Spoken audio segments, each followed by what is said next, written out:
మొరటోడు అని వాళ్ళు వీళ్ళు ఎన్నెన్ని అన్న పసి పిల్లవాడు నవ్వాడు.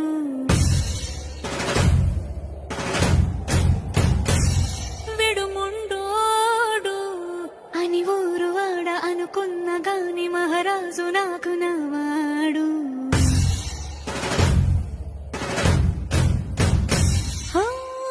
మాట పెడుసైనా మనసులో వెన్న రాయిలా ఉన్నవాడిలోన దేవుడెవరికి తెలుసును నాకన్నా.